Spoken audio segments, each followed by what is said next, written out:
आप सभी का पावर इंस्टीट्यूट में स्वागत है। हम अभी न्यूक्लियर फिजिक्स के अंदर हम बेसिक से स्टार्ट करके मास्टर डिग्री तक पूरी न्यूक्लियर फिजिक्स करने जा रहे हैं। तो ये उसका दूसरा लेक्चर है। तो इसी क्रम में हमने अभी तक हमारे पास न्यूक्लियर क्या होता है, न्यूक्लियर की हमने प्रॉपर्टीज, साइज़ के बारे में अध्ययन कर लिया है कि उसकी रेडियस किस प्रकार से दी जाती है, उसकी डेंसिटी किस प्रकार से दी जाती है, और हमारे पास जो नाभिक है उसके अंदर क्या क्या होता है, और हमने एक ब्रीफ अध्ययन अब तक कर लिया है। तो इसी कड़ी में हम न्यूक्लियर के आगे हम अध्ययन करने वाले हैं कि न्यूक्लियर का जो नाभिक है उसकी क्या क्या विशेषताएं होती है, उसमें किस प्रकार की रासायनिक अभिक्रिया हो सकती है, वो हम आगे अध्ययन करेंगे। तो अगर आप इस चैनल पर नए हो तो चैनल को सब्सक्राइब कर लीजिए और लाइक कीजिए, शेयर कीजिए और बेल आइकन को दबा लीजिए। देखो, अब आज हम स्टार्ट करेंगे द्रव्यमान ऊर्जा संबंध से। देखो, हमें यहाँ पर द्रव्यमान ऊर्जा संबंध यहाँ पर क्यों काम में आया हमारे पास, वो हम पहले देख लेते हैं। एनर्जी मास रिलेशन, एनर्जी मास रिलेशन हमारे पास यहाँ पर हम क्यों काम में ले रहे हैं। देखो, ये सबसे पहले ये दिया था आइंस्टीन ने। ठीक है, ये आइंस्टीन का क्या है, एनर्जी मास रिलेशन है। ये कब काम में लिया जाता है? ये हमेशा जो छोटे पार्टिकल होते हैं, बहुत ज़्यादा छोटे पार्टिकल्स, उनके लिए काम में लिया जाता है एटॉमिक लेवल के ऊपर, जो कि पार्टिकल बहुत ही ज़्यादा छोटे होते हैं। इस रिलेशन के अनुसार हम आइंस्टीन ने ये बताया था कि अगर कोई भी मास होता है वो एक एनर्जी का दूसरा रूप होता है, वो एनर्जी का एक अन्य रूप होता है। आइंस्टीन के इस रूल से पहले हम अलग से मास कंजर्वेशन अलग से करते थे और एनर्जी कंजर्वेशन को हम अलग से करते थे, लेकिन आइंस्टीन के एनर्जी मास रिलेशन के बाद हमने मास को ही एक एनर्जी का दूसरा रूप माना है, या फिर एनर्जी को ही एक मास का अन्य रूप माना है। ठीक है, उन्होंने क्या रिलेशन दिया था? उन्होंने रिलेशन दिया था कि जो एनर्जी होती है वो दी जाती है mc स्क्वायर से। यहाँ पर जो c है वो होता है स्पीड ऑफ लाइट। ठीक है, और ये जो मास है वो क्या है? वो हमारे पास है मैटर का मास, जो भी हम ले रहे हैं इन्फिनिटेसिमल, जो भी छोटा हमारे पास है। ये जो E बराबर mc स्क्वायर है वो सिर्फ छोटे पार्टिकल्स पे लागू होता है, बड़े पे लागू नहीं होता है। ये हमारे पास जो रिलेशन है वो रिलेटिव थ्योरीज पर लागू होता है। ठीक है, तो अभी हमने यहाँ से देख लिया कि हम किसी भी मास को एनर्जी में कन्वर्ट कर सकते हैं या फिर एनर्जी को मास में कन्वर्ट कर सकते हैं इस रिलेशन के द्वारा। अगला हमारा एक बहुत ही इम्पोर्टेंट एक रिलेशन आता है एक्सपेरिमेंट से। तो इसका नाम लिखने से पहले मैं इसके बारे में थोड़ा बता देता हूँ कि जब भी हम नाभिक की बात करते हैं न्यूक्लियर की, तो उसका जब मास की बात करते हैं, न्यूक्लियर के मास की बात करते हैं, हम जानते हैं कि न्यूक्लियर के अंदर कुछ प्रोटॉन होते हैं, कुछ न्यूट्रॉन्स होते हैं। तो इन प्रोटॉन्स और न्यूट्रॉन्स का जो द्रव्यमान होता है अलग अलग, अगर हम इनका द्रव्यमान निकालें, उनको जोड़ दें, और इनका जो वास्तविक जो न्यूक्लियर का द्रव्यमान होता है, उन दोनों द्रव्यमानों में कुछ अंतर हमें प्राप्त होता है। और यही जो अंतर हमें प्राप्त हो रहा है या फिर जो कमी हमें प्राप्त हो रही है, इसी को हम बोलते हैं मास डिफेक्ट। मास डिफेक्ट, देखो हम इसको कैसे लिखते हैं। जैसे मान लो कि मेरे पास जो न्यूक्लियई है उसका वास्तविक जो मास है वो है m, और मान लेते हैं कि उसके अंदर हमारे पास कुछ न्यूक्लियई हैं और हम इनको क्या कर रहे हैं, एकदम जोड़ रहे हैं। तो मैं मान लेता हूं कि एक प्रोटॉन का मास होता है वो होता है mn, और एक न्यूट्रॉन का जो मान होता है वो है mn। ठीक है, हम जानते हैं कि उसमें पूरे जो न्यूक्लियॉन्स होते हैं उनकी संख्या होती है a, और हम जानते हैं प्रोटॉन इसके किस प्रकार से दी जाती है, परमाणु क्रमांक से दी जाती है प्रोटॉन नंबर्स, ठीक है, एटम नंबर्स जिसको हम बोलते हैं एटम नंबर, तो ये होता है मास नंबर। तो इसका द्रव्यमान कैसे निकालेंगे? जैसे मान लेते हैं कि हमारे पास कोई एटम है, उसमें जेड हमारे पास प्रोटॉन है, तो ये हो जाएगा जेड, और प्रोटॉन का द्रव्यमान कितना है mp प्लस, तो हमारे पास अब न्यूट्रॉन कितने रह जाएंगे, न्यूट्रॉन रह जाएंगे टोटल हमारे पास जो मास नंबर है माइनस जेड, तो ये जाएगा a माइनस जेड, ये किसके बराबर होता है, ये न्यूट्रॉन्स के बराबर होता है, और ये हो जाएगा mn, तो ये हमारा कितना हो गया, ये हमारा होगा टोटल, जो कि हमने प्रोटॉन और न्यूट्रॉन को दोनों अलग अलग जोड़ के हमने इसका निकाला है। तो यहाँ पर मास डिफेक्ट को मैं लिख देता हूँ डेल m, ठीक, डेल m, तो ये हमारा मान इसका ज़्यादा आता है, इसका वास्तविक द्रव्यमान होता है वो थोड़ा सा कम आता है, तो हम इसको ऐसे लिखेंगे mp plus a minus Z mn और माइनस m, हमने दोनों सबको अलग अलग जोड़ने वाला माइनस उसका वास्तविक द्रव्यमान, और जो द्रव्यमान में कमी आई वो हमने लिख दिया डेल m, और ये जो डेल m होता है इसको हम बोलते हैं मास डिफेक्ट। और मास एनर्जी रिलेशन से हम जानते हैं कि जो मास होता है हम उसको एनर्जी में क्या कर सकते हैं, कन्वर्ट कर सकते हैं। तो यहाँ से एक बहुत ही इंपॉर्टेंट फिनोमिना का जन्म होता है कि जैसे हमारे पास एक नाभिक है, इसमें कुछ प्रोटॉन हैं, कुछ न्यूट्रॉन्स हैं, यहाँ पर एक बहुत ही इंटरेस्टिंग सवाल पैदा होता है कि हम जानते हैं कि अगर हमारे पास जो ऑपोजिट चार्ज है, ऑपोजिट चार्ज, वो क्या करते हैं, वो तो अट्रैक्ट होते हैं, लेकिन अगर सेम चार्ज हो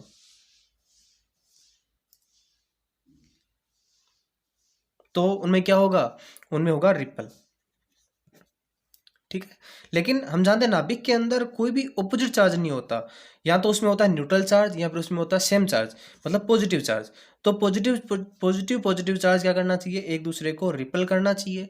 लेकिन यहाँ पर एक बहुत ही इंपॉर्टेंट हमारे पास एक फोर्स काम में करता है जिसको हम बोलते हैं न्यूक्लियर फोर्स,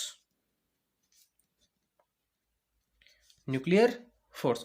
इसके बारे में हम इस टॉपिक के बाद अध्ययन करेंगे। लेकिन इस न्यूक्लियर फोर्स के बावजूद इसमें क्या करते हैं कि ये जो प्रोटॉन्स है वो क्या करते हैं, एक दूसरे को बांधे हुए रखते हैं। न्यूक्लियर है वो प्रोटॉन और न्यूट्रॉन को एक तरह से बांधे हुए रखती है इस प्रकार से, जो बांधने में जो ऊर्जा काम में आती है, इनको बांधने में जो ऊर्जा काम में आती है उस ऊर्जा को बोलते हैं बाइंडिंग एनर्जी। क्या बोलेंगे, बाइंडिंग एनर्जी।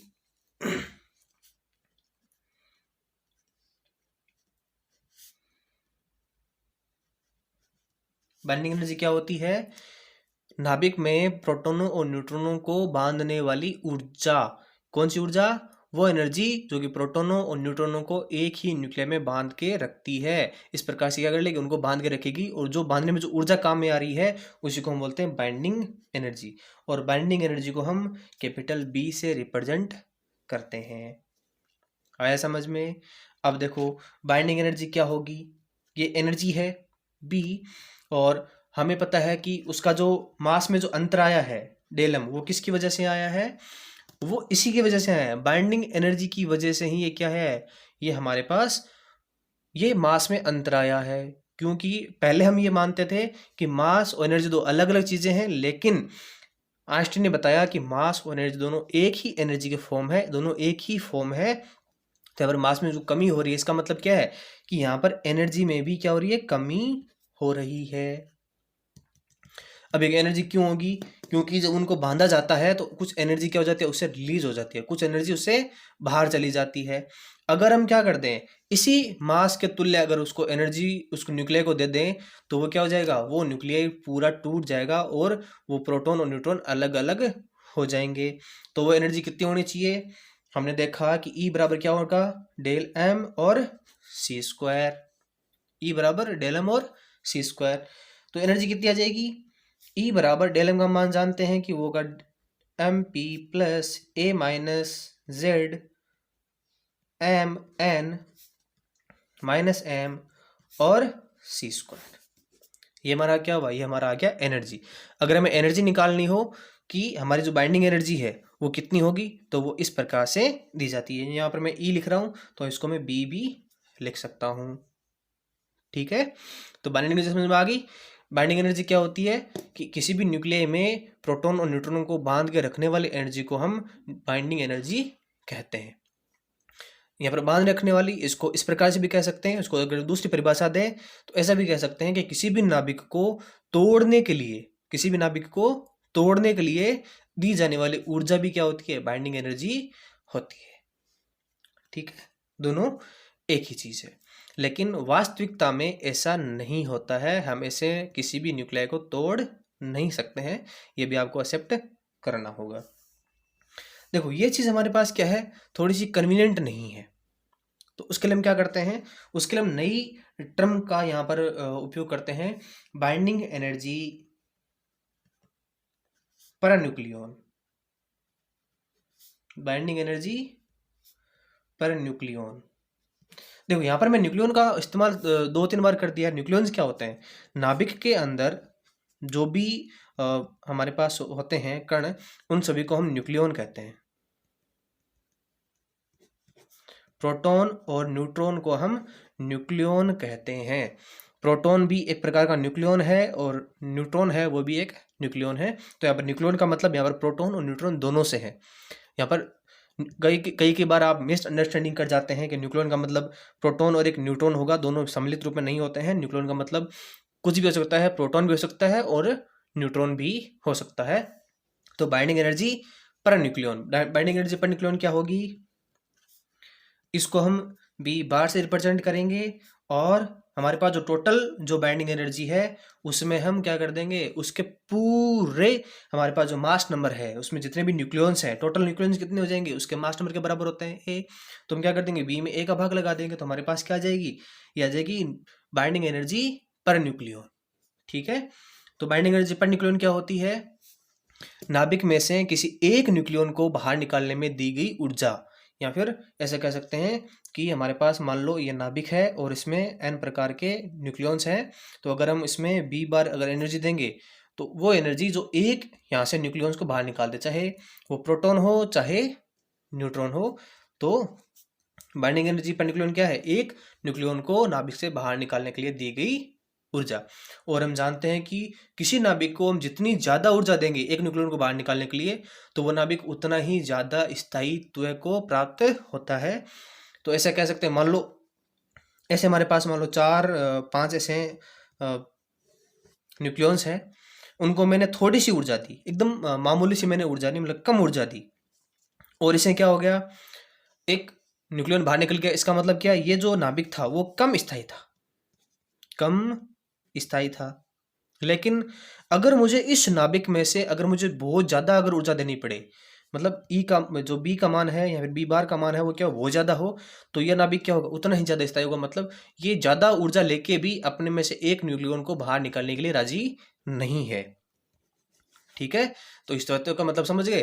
तो बाइंडिंग एनर्जी है वो सीधे नाभिक के स्थायित्व से भी रिलेट करती है। जितनी ज़्यादा बाइंडिंग एनर्जी उस नाभिक का उतना ही ज़्यादा स्थायित्व है, और किसी नाभिक की जितनी ज़्यादा कम बाइंडिंग एनर्जी उसका उतना ही कम स्थायित्व है।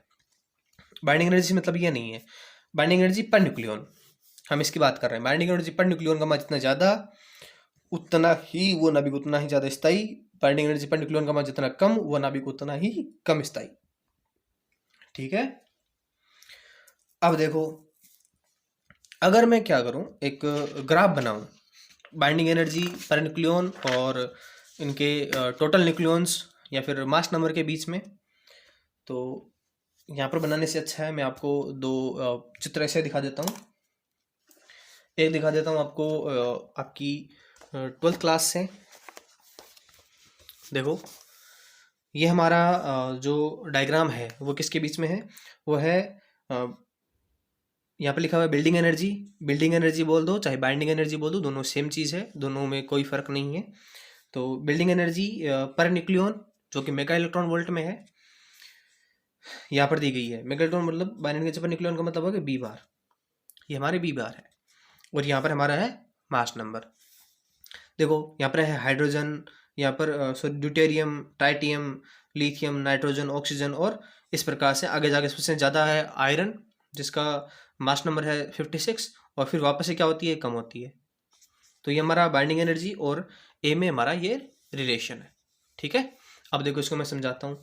यहाँ पर याद रखना कि सबसे ऊपर क्या है, यहाँ पर आयरन है।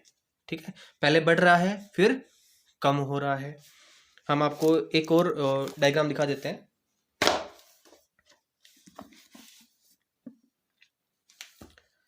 ये देखिए,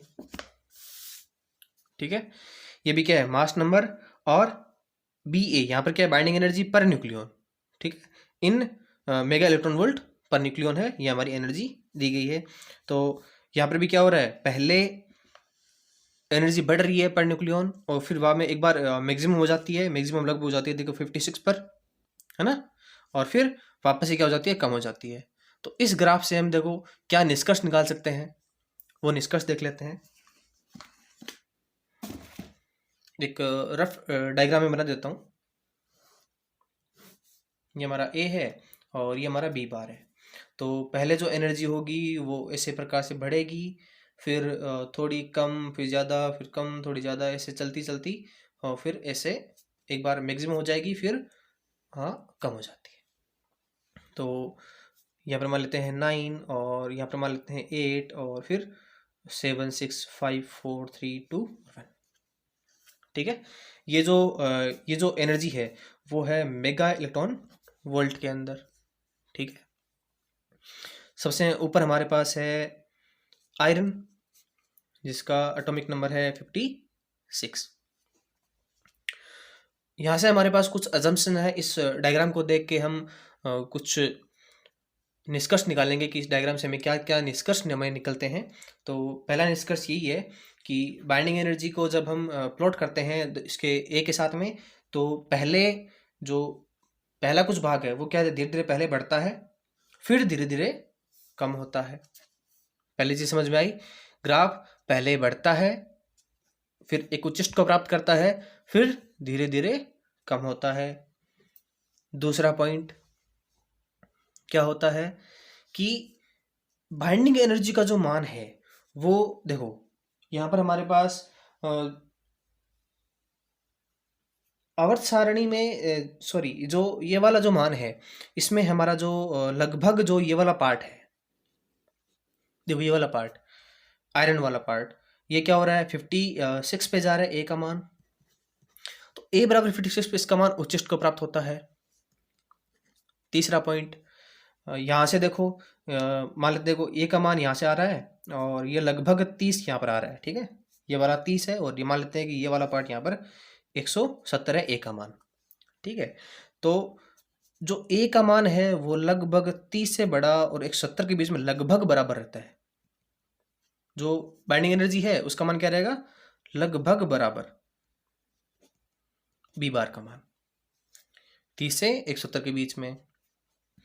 और 30 तक क्या होता है, 30 तक हमारे पास हल्के परमाणु है, तो उनकी बाइंडिंग एनर्जी का मान क्या होता है, ये पहले शुरू से यहाँ से अगर बात करें एक मान 0 से, तो ये पहले बढ़ते हैं, और 170 के बाद में ये कम होते हैं। अब देखो यहाँ पर हमारे पास दो मेन फिनोमिना को हम यहाँ पर जन्म देते हैं। एक होता है फ्यूजन, दूसरा होता है फ्यूजन। इसके बारे में विस्तार से बाद में भी अध्ययन करेंगे। देखो फ्यूजन क्या होता है और फ्यूजन क्या होता है। देखो फ्यूजन की प्रक्रिया है, अगर ए का मान 170 से बड़ा हो, ए का मान 170 से बड़ा हो, तो ये फ्यूजन की प्रक्रिया को दर्शाते हुए ये ज़्यादा स्थायित्व की ओर बढ़ते हैं। तो ये जो 30 से लेकर 70 के बीच में ये क्या ज़्यादा स्थायी है।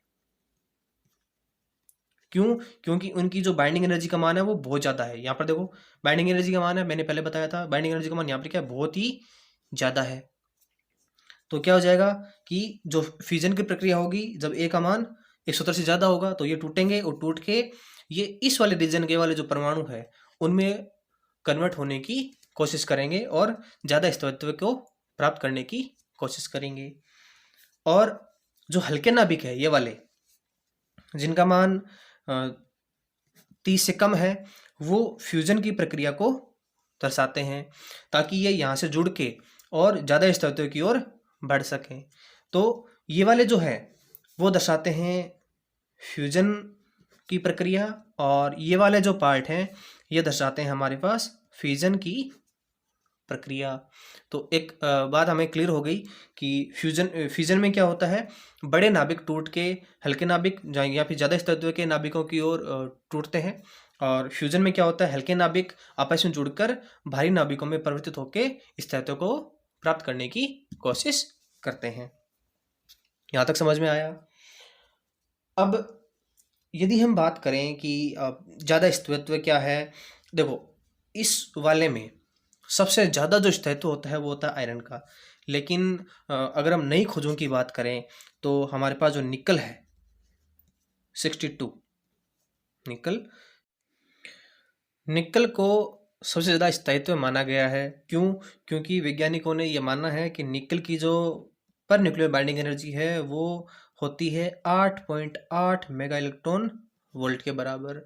लेकिन जो आयरन है उसकी जो बाइंडिंग एनर्जी है वो होती है, बाइंडिंग एनर्जी इससे थोड़ी कम, 8.75 मेगा इलेक्ट्रॉन वोल्ट के बराबर। तो नई खोजों में यह कहा गया कि निकल जो है वो सबसे ज़्यादा स्थायी हमारे पास न्यूक्लियाई है, जिसकी बाइंडिंग एनर्जी होती है 8.8 मेगा इलेक्ट्रॉन वोल्ट, और जो आयरन है उसकी जो पर न्यूक्लियर बाइंडिंग एनर्जी है वो होती है 8.75 मेगा इलेक्ट्रॉन वोल्ट। लेकिन अभी हमारे एग्जामों में ये चीज़ अपडेट नहीं हुई है या किताब में अपडेट नहीं हुई है, तो अभी तक हम ये सिर्फ यही मानेंगे कि आयरन जो है वो सबसे ज़्यादा स्थायी है, और इसकी जो बाइंडिंग एनर्जी है वो लगभग जो होती है वो होती है 8.8 मेगा इलेक्ट्रॉन वोल्ट। ठीक है, यहाँ तक क्लियर है। अगर एग्जाम में आ जाता है सबसे ज़्यादा स्थायी हमारे पास न्यूक्लियाई कौन सा है, तो यहाँ पर अभी एग्जाम में आयरन ही करना है कि आयरन 56 जो है वो सबसे ज़्यादा स्थायी हमारे पास होता है। ठीक है, अब देखो एक इसमें स्थायित्व की बात कर लेते हैं थोड़ी सी, कि सबसे ज़्यादा स्थायी क्या होते हैं। देखो हमारे पास यहाँ पर एन होते हैं और जेड भी होते हैं। देखो स्थायित्व का जो क्रम होता है ना वो कुछ इस प्रकार से होता है कि यदि एन और जेड दोनों ही अगर इवन नंबर हो, दोनों ही इवन नंबर हो तो वो सबसे ज़्यादा हमारे पास स्थायी होते हैं। यदि एन और जेड अगर एक इवन हो दूसरा ओड हो, या फिर देखो एन इवन हो या फिर जेड ओड हो, या फिर एन ओड हो या फिर जेड इवन हो, तो ये स्थायी तो होते हैं लेकिन इनसे कम स्थायी इनका होता है। और सबसे ज़्यादा कम स्थायित्व जो होता है वो होता है जब दोनों ही एन और जेड दोनों की संख्या ही हमारे पास ओड में हो। तो ये हमारे स्थायित्व का क्रम है। जो इवन नंबर वाले होते हैं वो सबसे ज़्यादा स्थायी होते हैं, और जिनका ओड नंबर वाले होते हैं वो सबसे ज़्यादा कम स्थायित्व वाले होते हैं। ये हमने अभी तक देख लिया। अब हम बात कर लेते हैं इनके बीच लगने वाले न्यूक्लियर फोर्स के बारे में, कि न्यूक्लियर फोर्स क्या होती है। न्यूक्लियर फोर्स हम जानते हैं कि किसी भी नाभिक के अंदर प्रोटॉन भी विद्यमान होते हैं और न्यूट्रॉन भी विद्यमान होते हैं, और प्रोटॉन जो होते हैं वो होते हैं पॉजिटिवली चार्ज्ड, और न्यूट्रॉन जो होते हैं वो होते हैं हमारे पास न्यूट्रल चार्ज वाले। तो कूलाम के नियम से हम जानते हैं कि अगर पॉजिटिव चार्ज होगा या फिर सेम चार्ज वाले जो होंगे, जो लाइक चार्जेस वाले होंगे, वो क्या करेंगे, एक दूसरे को अट्रैक्ट करते हैं, सॉरी रिपेल करते हैं, और जो अनलाइक चार्जेस जो होते हैं वो क्या करते हैं, एक दूसरे को अट्रैक्ट करते हैं। तो यहाँ पर समझ में आया कि जो लाइक चार्जेस जो होते हैं वो एक दूसरे को रिपेल करते हैं, और जो अनलाइक चार्जेस जो होते हैं वो एक दूसरे को अट्रैक्ट करते हैं। ठीक है, लेकिन हमने ये देखा है कि जो नाभिक होता है वो क्या होता है, स्थायी होता है, वो टूटता नहीं है। क्यों नहीं टूटता, उसका कारण वैज्ञानिकों ने दिया कि जो नाभिक होता है उसमें एक नए प्रकार का बल विद्यमान होता है, जिसको उन्होंने नाम दिया न्यूक्लियर फोर्स। ठीक है, और ये जो न्यूक्लियर फोर्स होता है इसकी जो रेंज होती है वो फर्मी की कोटि की होती है। फर्मी की कोटि होती है। फर्मी को ऐसे कह सकते हैं 10⁻⁻15 मीटर की कोटि, या फिर एक फेम्टोमीटर की कोटि की होती है। ये बात क्लियर है। अगर क्लियर है तो हम आगे देख लेते हैं कि ये किस प्रकार से काम करता है। देखो न्यूक्लियर जो फोर्स होते हैं वो कब एक्टिव होते हैं?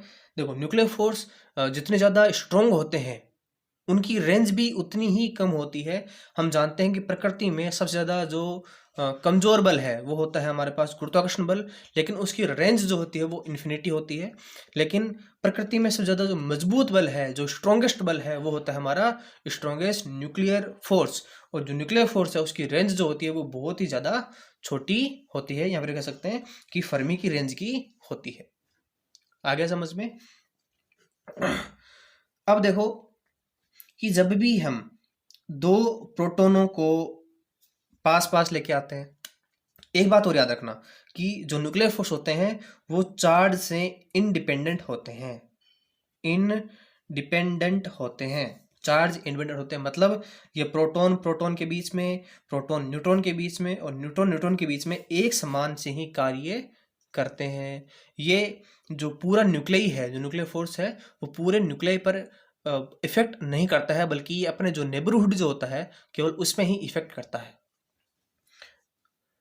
अब आगे हम क्लियर करते हैं कि हमारे पास मान लो दो प्रोटॉन है, इनको हम पास पास लेके आ रहे हैं। प्रोटॉन भी हो सकते हैं, न्यूट्रॉन प्रोटॉन भी हो सकते हैं, प्रोटॉन न्यूट्रॉन भी हो सकते हैं, न्यूट्रॉन न्यूट्रॉन भी हो सकते हैं।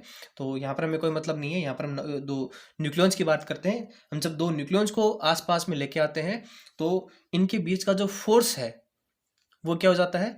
उनका जो फोर्स है, देखो इनका जो डायग्राम बनता है पोटेंशियल एनर्जी का, वो कुछ ऐसे बनता है। मान लेते हैं ये हमारी पोटेंशियल एनर्जी है, ये वाली। अगर आपने पोटेंशियल एनर्जी और फोर्स का जो संबंध है वो अगर आपको क्लियर है तो आपको बिल्कुल समझ में आ जाएगी, अगर आपने पढ़ा है तो। देखो मान लेते हैं पोटेंशियल एनर्जी यहाँ पर 0 है, और यहाँ पर और ये मान लो 10 20 करके ऐसे मान लो यहाँ पर हो रहा है 100, और मान लेते हैं कि यहाँ पर आ रहा है माइनस का 100। मान लेते हैं बीच में 50 है, यहाँ पर मान लेते हैं 50, ठीक है, माइनस का। जैसे जैसे हम क्या करते हैं, इनको पास में लेके आते जाते हैं, तो मान लेते हैं कि यहाँ पर है इसकी दोनों के बीच की एक दूरी, मान लेते हैं कि आर ई है, और यहाँ पर इसका मान है 1, और यहाँ पर इसका मान है 2, और इसका मान यहाँ पर है 3। और ये जो दूरियां हैं वो हमारे पास है फर्मी में, या फिर ऐसे कह सकते हैं कि 10 की पावर माइनस में 15 मीटर की दूरियां हैं। जैसे जैसे हम क्या करते हैं, ये देखो ये जो आर है ये डिस्टेंस है, तो जैसे जैसे हम क्या करते हैं इनको दूर से पास लेके आते हैं, तो कुछ इस प्रकार से ये इनके पोटेंशियल एनर्जी का मान कम होता है, और एक पॉइंट ऐसा आता है जिसके ऊपर पोटेंशियल मान एकदम अधिकतम कम होता है, और उसके बाद में अचानक से क्या होता है, वापस से बढ़ने लगता है। देखो ये उसका ग्राफ कुछ इस प्रकार से होता है, और ये जो मान होता है ना आर ई का, वो मान होता है 0.8 फर्मी, आर ई का मान, ठीक है। अब इसको समझ लो कि क्या होता है। देखो न्यूक्लियर फोर्स जो होते हैं ना, उनकी एक विशेष प्रकार की प्रॉपर्टी होती है। क्या होती है कि न्यूक्लियर फोर्स वैसे तो कोई अटैक नहीं करते, लेकिन जब दो न्यूक्लियर को हम पास लेके आएंगे इस प्रकार से, तो उनका जो मान है न्यूक्लियर फोर्स का मान, वो धीरे धीरे बढ़ेगा। न्यूक्लियर फोर्स का मान धीरे धीरे बढ़ेगा, लेकिन एक सर्टेन पॉइंट के बाद अगर इनको हम और ज़्यादा पास में लेके आएंगे तो क्या करेंगे, वो वापस से रिपल का कार्य करने लग जाते हैं। वो इस प्रकार से कार्य करते हैं कि रिपल का कार्य करने लग जाते हैं, और इनकी जो पोटेंशियल एनर्जी है वो क्या हो जाती है, वापस से बढ़ने लग जाती है। जब रिपल होने लग जाएगा तो वापस से बढ़ने लग जाएगा। यहाँ पर पोटेंशियल का मान देखो माइनस में क्यों है, क्योंकि ये चीज़ दर्शाता है कि ये हमारा पास जो है, ये पार्ट जो है ये दर्शाता है कि यहाँ पर अट्रैक्शन है। यहाँ पर क्या है, अट्रैक्शन है। और ये वाला पार्ट देखो पॉजिटिव में चला गया, इसका मान है जो जो पॉजिटिव वाला पार्ट है, इसका मतलब यहाँ पर रिपल है। और ये वाला पार्ट किसको दर्शाता है, ये दर्शाता है कि अट्रैक्शन है। समझ में बात कि अगर पोटेंशियल एनर्जी का मान अगर नेगेटिव है तो ये दर्शाता है कि यहाँ पर क्या हो रहा है, अट्रैक्शन हो रहा है। हमें बाहर से कार्य नहीं करना पड़ता, ये अट्रैक्ट कर रहे हैं। लेकिन जब हमें इसका मान पॉजिटिव हो जाता है, इसका मतलब यहाँ पर क्या हो रहा है, यहाँ पर रिपल हो रहा है। आया समझ में? जब भी दो को हम पास पास में लेके आ जाते हैं, मतलब इनकी बीच की जो दूरी है, मान लो ये है 3 है, तो मान लो ये 3 फर्मी का है, तो इनकी जो पोटेंशियल एनर्जी है उनका मान 0 है, ठीक है, लगभग 0 है। लेकिन जब हम इनको और भी ज़्यादा पास में लेके आ जाएँ, यहाँ पर मान लेते हैं कि इनकी जो मान है वो 1 फर्मी के आसपास हो जाता है, तो ये क्या दर्शाता है, इनकी पोटेंशियल एनर्जी का मान यहाँ तक हो जाता है, लगभग -100 मेगा इलेक्ट्रॉन वोल्ट के बीच में। और इनके बीच में क्या दर्शाता है, जब जैसे-जैसे पास में आ रहा है तो इनमें अट्रैक्शन हो रहा है। देखो, ये चीज़ किसको दर्शाती है, अट्रैक्शन को दिखाती है। जितना ज़्यादा ये नीचे जाएगा, ये उतना ही ज़्यादा अट्रैक्शन को दर्शाता है। अट्रैक्शन हो रहा है। और जैसे ही एक सर्टेन पॉइंट मतलब क्या है, आर ई, जिसका मान है 0.8, 0.8 से अगर ज़्यादा इसको हम पास लेके जाएंगे तो इनके अट्रैक्शन का मान कम हो जाएगा। देखो यहाँ पर क्या हो रहा है, वापस इसका मान बढ़ रहा है, तो इसका मान अगर बढ़ रहा है मतलब पोटेंशियल का मान कम हो रहा है, तो देखो यहाँ से क्या हो रहा है, वापस से पोटेंशियल का मान बढ़ रहा है, तो इस यहाँ पर क्या हो रहा है, अट्रैक्शन हो रहा है ये वाला। इसका मतलब यहाँ पर अट्रैक्शन वीक हो रहा है। अट्रैक्शन वीक होने का मतलब क्या है, ये वापस से थोड़ा सा रिपल कर रहा है। जैसे ही इसका मान ये तो 0 हो जाएगा, एक सर्टेन पॉइंट ऐसा आएगा कि एक सर्टेन पॉइंट के बाद में उसको लेके नहीं जाएंगे, उसके बाद में उनका जो रिपल है वो काफ़ी ज़्यादा हाई हो जाता है और ये इसको वापस से दूर कर देता है। इसका मतलब ये है कि न्यूक्लियर फोर्स जो होता है वो एक सर्टेन पॉइंट के बाद में इनको आसपास में लेके नहीं जा सकते हैं। अगर लेके जाएंगे तो ये क्या हो जाएंगे, वापस से दूर दूर एक दूसरे को कर देंगे। तो न्यूक्लियर फोर्स की एक प्रॉपर्टी है कि एक सर्टेन पॉइंट तक तो ये करते हैं, अट्रैक्ट करते हैं एक दूसरे को, और उसके बाद में रिपल की प्रॉपर्टी भी दर्शाते हैं। तो ये हमारा क्या हो गया, ये हमारा न्यूक्लियर फोर्स हो गया। अगर मैं इसी को कुछ इस प्रकार से फोर्स और इनकी बीच की अंतरपरमाणु दूरी के बीच में दर्शाऊं, इंटरमोलिकुलर डिस्टेंस के बीच में दर्शाऊं, तो मान लेते हैं कि ये हमारा है आर ई, मान लेते हैं कि ये हमारा 1 है, 2 और 3 है, तो ये मान लेता हूँ 0 है। तो इसका ग्राफ भी कुछ इसी प्रकार से आता है। तो यहाँ पर पॉजिटिव मान होगा, यहाँ पर नेगेटिव मान होगा। तो पॉजिटिव वाला जो होगा वो दर्शाएगा हमारे पास रिपल को, और नेगेटिव वाला जो मान होगा वो दर्शाएगा हमारे पास अट्रैक्शन को। तो जैसे जैसे हम पास लेके आ जाएंगे तो ये अट्रैक्शन बढ़ता जाएगा, और जैसे ही एक सर्टेन पॉइंट के बाद आएगा तो ये क्या हो जाएगा, अट्रैक्शन कम हो जाएगा, और उसके बाद में इसको रिपल करना स्टार्ट कर देगा। सॉरी, ठीक है। तो ये पूरा ग्राफ समझ में आया। पहले बढ़ रहा है अट्रैक्शन, जैसे ही एक सर्टेन पॉइंट के बाद है वापस से क्या हो जाता है, एक वापस से रिपल हो जाता है और उसको मान बढ़ने लग जाता है। आज के लिए बस इतना ही, और अगली वीडियो में हम इसके रेडियो एक्टिविटी के बारे में, अल्फा डीके बीटा डीके के बारे में अध्ययन करेंगे। अगर आपने यहाँ तक वीडियो को आपने देखा है तो सब्सक्राइब जरूर से कर लीजिएगा, ताकि हम आपके लिए इसी प्रकार की और भी नई वीडियो हम आपके लिए ला सकें, और आपको हम बेसिक से स्टार्ट करवा के आपको मास्टर डिग्री तक की पूरी न्यूक्लियर फिजिक्स हम आपको करवाने वाले हैं।